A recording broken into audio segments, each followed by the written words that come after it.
Hey everyone, I am Patrick.Casale here with the All Things Private Practice podcast, where we talk about all things private practice, including small business journeys, failures, struggles, fears, insecurities, and imposter syndrome, which is what we're going to be talking about today. And if you've heard me before speak about this, there's a lot of hot takes on this topic, a lot of people who struggle with this insecurity and this fear and this anxiety that comes up that tells us we're not good enough. I'm here joined with a really good friend and colleague of mine, Christal Pennic. She is an LPC MHSP. Wouldn't it be fucking nice if everyone had the same letters behind their names Yes, in would. Nashville, Tennessee? And I just want to say hi and thank you. And just please feel free to introduce yourself. Well, hey, Patrick, it's good to talk to you again. I always like to talk to you and see your face. And yes, it would be so nice if we were all just LPC throughout the country, but we have extra stuff here in Nashville, Tennessee. So yeah, that just means that I can diagnose and I can see somebody with serious mental health illnesses. So that's what MHSP basically is.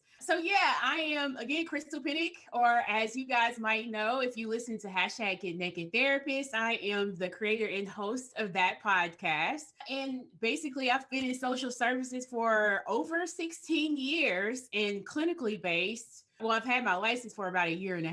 So I'm still very new with licensure. And we've talked before about going into private practice. And so we'll talk a lot about that later on in this podcast. So I'm so excited to be here to record with you today. Thank you. And I've been on your podcast. It's been nice to kind of share back and forth and exchange the favor. And I really want to talk about your journey right now, like we've been doing in this series, talking about small business startup journey and the fears that come with it, because I want to really try to normalize the fact that fear exists and that this stuff is not easy. It's rewarding, but it's not easy. And it emotionally and psychologically is really challenging sometimes. So you took my private practice startup course, and through that, I got to know you and learn more about you. And what I started to see come up was like this lack of belief or confidence that you could be successful in private practice. And I think that seems like that's held you back from taking the leap out of your job. So I just want you to tell us about like your story. I'm calling you out on this because like, you are. This is accountability right here. Like, yes, let's get this going, get out of your job and start your own thing. So tell us about, what's coming up with like your desire to take the leap and why that hasn't happened yet. Yeah. So just to be completely honest, because this is going to help somebody out there one day. When we first talked about private practice, I was not convinced that that was the path for me. I went through your courses and I was listening to everyone talk about money, which is a concern. We talked about just how much of a fake confidence thing private practice really is, and being confident in what your skills and talents would be. And then kind of comparing yourself to other people out there that provide a service. And you're like, oh, well, I'm not specialized in that yet. I'm not this, I'm not that. And then, of course, there is a comfortability of what I do right now. There's a set of comfortable with that because I work for the city. This was my dream job back a few years ago. And I always wanted to work for the city. And I ended up getting a job there and doing what I loved at the time. But fast forward to 2021, I started having like a series of dreams, and not only have a series of dreams about talking to people and being autonomous, but I also had people referring clients to me and saying, hey, are you in private practice? Are you this? Are you that? And I'm like, oh,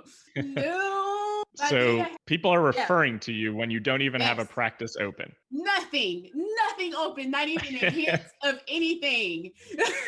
By then I've already taken your course and I'm like, oh shoot, I'm like starting to sweat. And then I'm realizing I'm leaving money on the table. I'm leaving things out there and referring over to good friends that I trust. So later on, I start to become disenfranchised by a lot of things that I'm seeing. I feel like I'm putting myself in the box, my job, and okay, so if I have this talent, if I have this skill, I'm not using it, where's it going to go? So my thought was, you know what? These dreams are messing with you, one, and your talents are going to waste too. And you don't like being put in a box. So nobody puts baby in the corner. So So I started the process of doing the private practice. So I've already got the LLC and looking into insurances. I already got on ProView and all of that stuff. So I'm just a few more steps to be able to get started. Right now, I'm doing part-time right now. But who's to say I'm not planning an exit plan?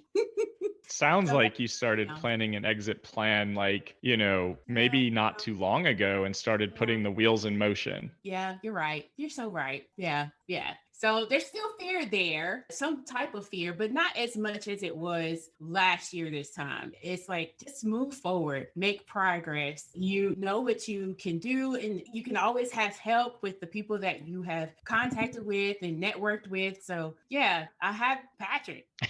So one thing that's really interesting to me is you and I talked about this before, like perfecting the process, right? And how imposter syndrome shows up when you're like in perfectionism mode and not willing or ready to launch because it's not perfect. Is that what's happening for you with like, that happened? I've got to get some pieces in place. I've got to get more pieces in place. Oh, definitely. Yeah. Let me take this certification. Let me take that certification.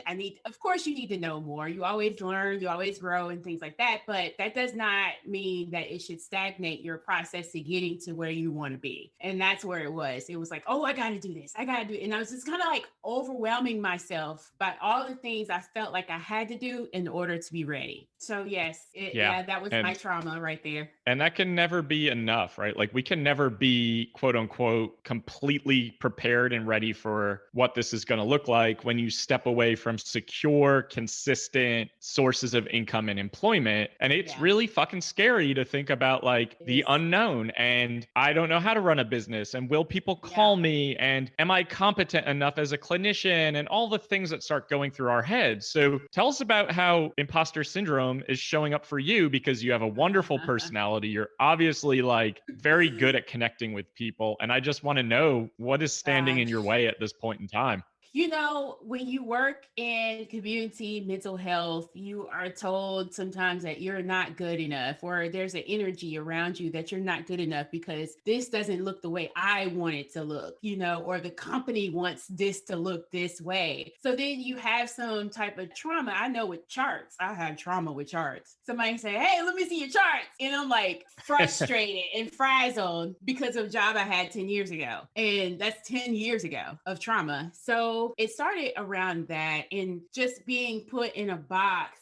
Like, you only do this. This is the only thing we do. We do CBT. That's it. We don't deal with emotions. We don't deal with all these other things. And that's where it just kind of ate at me. And I didn't know it until there's a situation that happened at work. And I started to have colleagues or employees come to see me. And when they started to come see me, I started thinking like, oh my gosh, like, again, can I handle this? And then I thought about your voice, like, hold on. They're coming for a reason. Yes, they're coming to you for a reason. And then what settled that, outside of hearing your voice and putting a name to it, because I would not have known what it was until after I talked to you. You educated me about what imposter syndrome was. After I named it and recognized it and heard your voice, I had a conversation with my client and I said, hey, just in case, I'm just letting you know if I'm wrong about something, please let me know what that is. And they immediately told me that they felt comfortable, and they don't feel comfortable with a lot of people. They were glad that they were referred by someone else. And people have been rejecting this person for years to be able to see in the actual counselor's office. So he had been calling and nobody has been returning calls and all of that stuff. And he was like, if you decide you want to go anywhere, I'll follow you wherever you go.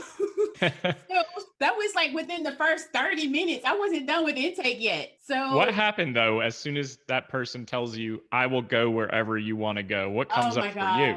Oh my gosh. It felt so validating as far as combating the imposter syndrome and then saying, okay, you can do this, And then after I had that thought and we began to talk and he said what he said, I was like, calm down, Christal. Calm down and do what you do best. So yes, it really helped me. It calmed me down. And even in our relationship, it's not like he can pick up any of that because he felt comfortable immediately. But then it just gave me that confidence to say, you're not incompetent. If you need help, of course, ask somebody, supervise it or staff it, but you are not incompetent. So that helped. Wow. So a combination of recognizing what was coming up for you. It sounds like you're doing therapy and thinking to yourself, oh my God, the person sitting across from me needs to find a therapist because I don't know what I'm doing here. Yes. Which is so common. I was just talking to Jeff Gunther from Therapy Den the other day about this exact same experience of like, oh shit, this person needs a therapist. And then you're like, oh wait, I'm the therapist. And then just calming that voice down. Did you give that voice a name? Like, did you make it have a funny voice? Like, how was that for you to be able to be like, okay, this is what's happening. I'm going to make sure it's muted or at least less loud. I think we talked about this before. I think it was just your voice. Oh no, I don't know whether how to take that. Like, is that good or bad? No, you combated it. So it was actually my voice, that I had that was imposter syndrome. Then to hear your voice and then to hear my voice again, change its mind, so it was just a battle with myself. Yeah. And that's what this is. It's a battle internally with ourselves asking like, am I competent enough or qualified enough, right? I heard you say, do I take more trainings? Like, do I get more letters behind my name? Like, I'm just newly licensed. So do I really have that much to bring to the table in terms of really having the ability to help someone? So this is really common. And I'm glad you're working through this because you're going to help so many people in the Nashville and Tennessee communities. And we hold ourselves back so often. We really, really do. And it is really paralyzing and it's really fucking painful. So the last time we met, you and I were talking about BIPOC experience and being a BIPOC therapist. And I started talking about colonialism and societal messaging in terms of imposter syndrome of like, if generationally populations of people, especially people of color, are told you're not good enough, you're not qualified enough, we just let you be here. Of course, I imagine that like questioning competency and qualification would come up in the professional world all the time. Yes. And working in nonprofit world, it's very hard work for anybody to work in nonprofit world, but being a person of color, I've not had the best experiences with trying to work in the field and be respected for the talents that I bring in. It has been very frustrating. For somebody like me, you can see who I am. And we've had a lot of different conversations, but to be labeled as like a mad Black woman because you have tried to express yourself or you saw something that was happening that wasn't right, or, accusations of things look like this, or them not setting you up correctly, like office supplies, just all these type of microaggressions that could happen on a job. When I was younger, I did not really see it as much, but the older I got and the more professional I became, I realized it, and definitely in nonprofit. Yeah, that's got to be so painful to start to realize it and see it. And the mad Black woman expression really stands out to me because my wife has mentioned that before too. Like, she's like, I work for the federal government. There's Black REL, there's white REL, there's US government REL. And I don't want to speak up and be loud and use my voice because I don't want to be labeled that way. Yeah. And it sounds like you've also certainly experienced that as well. Yeah. I mean, some examples of being in an office with 3 people, 2 white men and 1 white lady who were like all supervisors, and they were coming to address something with me that I didn't know was an issue. And then to be able to talk with them about the situation or even defend myself, I got, hey, I don't know if you know this, but Christal, you're being defensive, angry, and combative. It was one of those 3 words. I just know they all were related. And I'm thinking, I've never, so you're trying to say I'm the mad Black woman in this situation? Okay. So what did that do to you after, having that conversation and being kind of typecast, so to speak, and just stereotyped like that? Yeah. How did that go for you going forward with professional development in that place in general? I I made my exit plan to leave that place. It was not for me, even though they served populations that were impoverished. They served a certain zip code in my area, but I made my decision to not be there anymore. And I really liked being in high school and working with students, counseling and social work type stuff, but I could not continue to serve under that company. I mean, you don't forget things like that ever. So what does that do for you in other environments professionally if you don't ever forget, experiences like that? How does that show up, or how has that impacted? Oh my gosh. You guys know that in the social services world, it's very small. You will see these people again in trainings and you will have to see them and have conversations with them and probably partner up with them in certain situations. And it's like, I don't want to partner with them in anything. And then even in my work, I don't want to send even clients that way, because I feel like there's an energy of implicit bias there already. So it's like that, what do they call it? The savior complex. That has come out so much. I want to help them because, not just that because I want to help, it's because I have a savior complex. And I've seen it a lot, unfortunately. Yeah. And I have to check it. It sounds like it's a constant battle in a lot of ways, and really trying hard to get confident in who you are and what you bring to the table. And that there might be some stereotyping and racism and colonialism based in the profession. And you just have to try hard to step into who you are and what you bring to the table, and embrace your competency and the fact that you have a master's degree and all the hours of supervision experience to get to an LPC, MHSP, whatever the fuck in Knoxville or Nashville, Tennessee.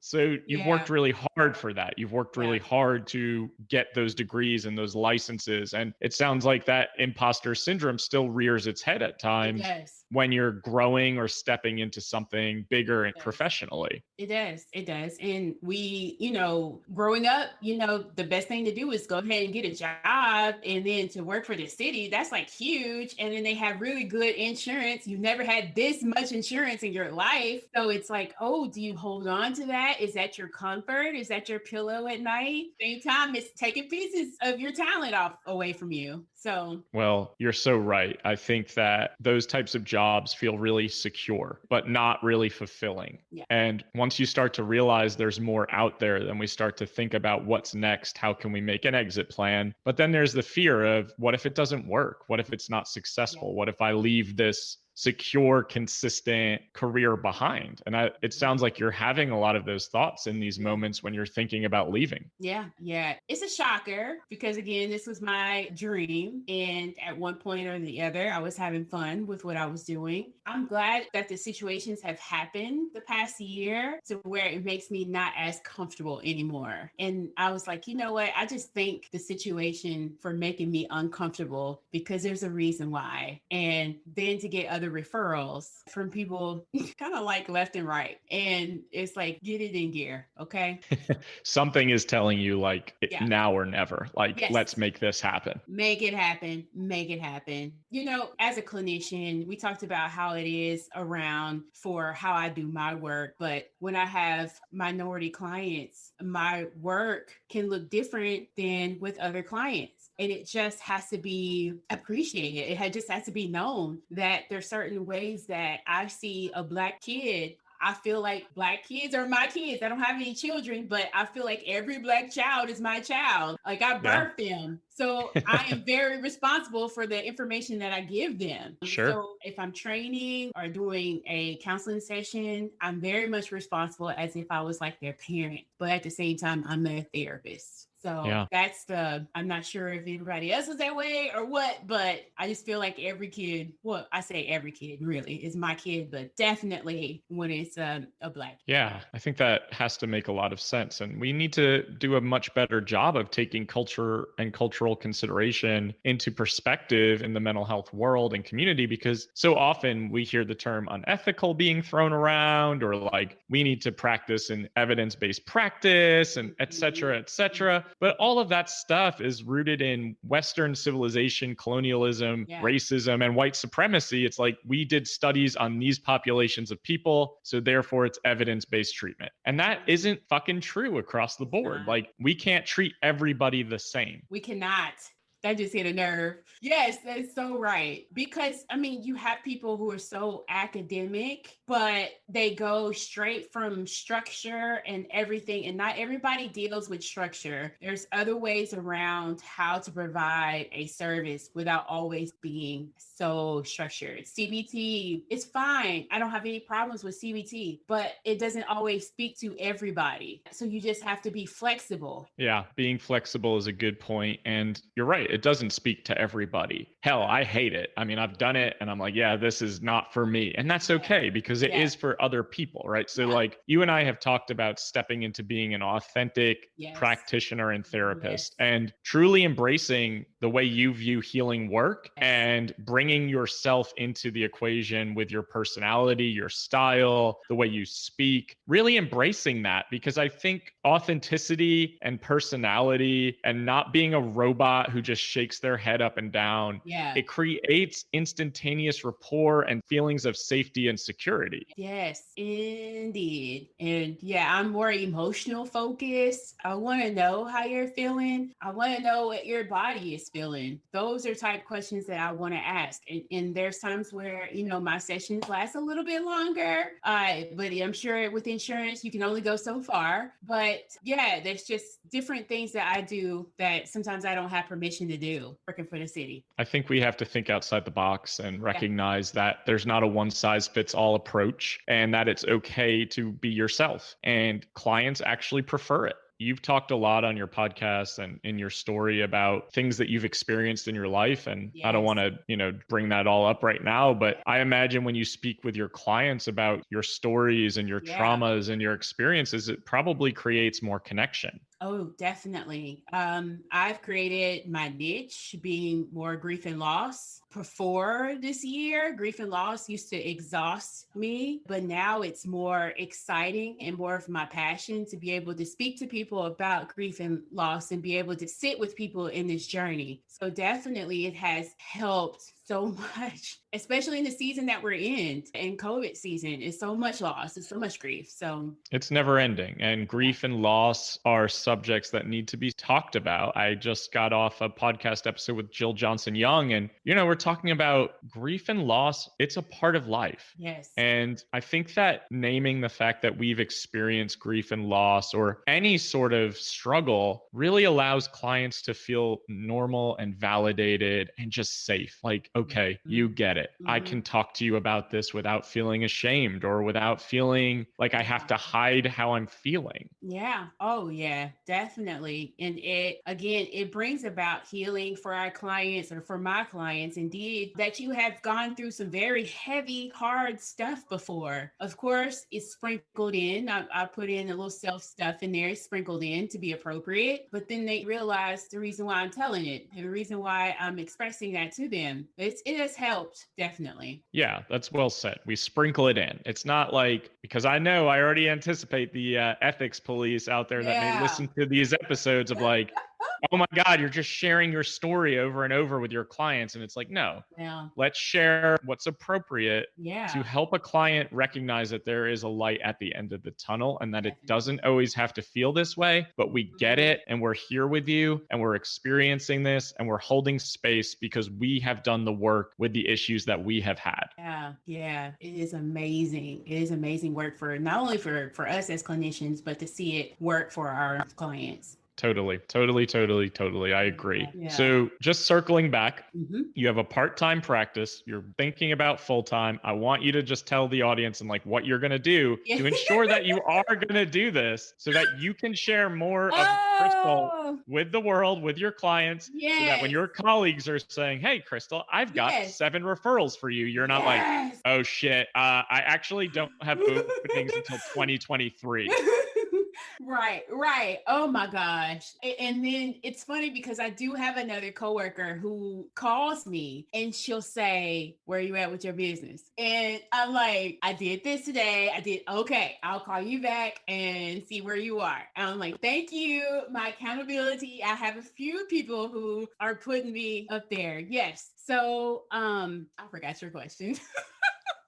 That's okay. So I want to know what you're going to do, so Okay. that you can make sure that you're going to do this for yourself, because Definitely. Yes. we hold ourselves back from the things that are the most fulfilling because we're scared of the unknown. So tell us how you're going to embrace the unknown and how you're going to step into your greatness. So I am starting out part-time, because I have one person in queue, actually. So this person I'm in correspondence with. And again, one of the funniest things is I say, hey, I'm not accepting any clients until the first week in November. And I say, you can wait, or I can send you to another clinician that I trust. They say, I can wait. And it's just, again, it's funny because we don't have that relationship yet. They came referred from someone they knew that knew me, and only had a 5-10 minute conversation with them. And I'm just thinking like, hey, you can't keep doing this and not have a product for people to go to. And another example today, somebody asked me, hey, I got a family member that really needs some help. You think they can come here? And I'm like, well, they can't come here, but I do have, I'll have some openings in November. So if you can just ask your family member if they're able to wait. If not, I can give you trusted clinicians that they can talk to right now or call right now. So I said, okay, just let me know, give me the information. And again, my clients say, if you go anywhere, just let me know. So I want to challenge you to embrace that and just start it, because we can always figure out reasons to push it back and get more prepared and more prepared. And at the end of the day, until we embrace that discomfort and the distress that comes with it, we really can't start to open up space and energy for this. So I just want to challenge you to do that. And anyone listening who's experiencing anything similar, I want you to challenge yourself to just put it out to the world. Put it out on Facebook, to friends, to colleagues, whatever. Just hold yourself accountable. Once it's out there, the world doesn't stop spinning. It's not that scary. It's just like a weight is lifted and you can breathe a little bit easier. Truly. So I just want to challenge you. And I hope by the next time that I'm on your podcast or you're on my podcast, that you are in your private practice, seeing your clients, like really helping people who want to work with you and getting out of your own way. So I do want you to say, like, just tell the audience that's listening in, like, what stuff you've got out in the world right now where they can find more of Christal. So on podcast world and social media, you will see me as LPC Chris. I am on Facebook, I'm on Instagram and YouTube and TikTok. I am not the dancing therapist yet. I haven't figured that part out. Might not do it. I might do some other stuff. But yes, you will find me on those social media platforms. Hashtag Get Naked Therapist will be back up for new episodes. I call them sessions in February 2022. I also have a sibling loss podcast. It's called Surviving Sibling Loss, the Forgotten Mourners podcast. And that comes out on a monthly basis. So if you Google any of those, it'll pop up on those streaming apps. And this, in the future, look forward to Christal Pennic, Grief Counseling and Consulting LLC. Yes, I love that. We're going to hold you to that. This is going to be another layer of accountability. I'm going to share this podcast with you when it's out, and it's just going to be like, Christal, you said these things. I did. Time to do them, right? So I want to just thank Christal for being on here. She's become a good friend and colleague. We've actually never met in person. It's all been virtual due to COVID. So, it's one of those things where, like, the world has gotten smaller while it's also getting bigger. I want to thank anyone for listening to this podcast. Download it, share it wherever you listen to podcasts. If you want to find more information about all things private practice, you can join my Facebook group, All Things Private Practice, or go to my website, allthingspractice.com, for coaching retreats. I'm about to do one in Ireland in March, and consulting around private practice building and growth. This This podcast is really meant to be authentic, have hard conversations, but also allow you to have a light at the end of the tunnel to let you know you're not alone. And if you're listening at home, we appreciate you, and tune in next week for another episode. Thanks, Christal. Nice. And I appreciate you coming on. Thank you so much.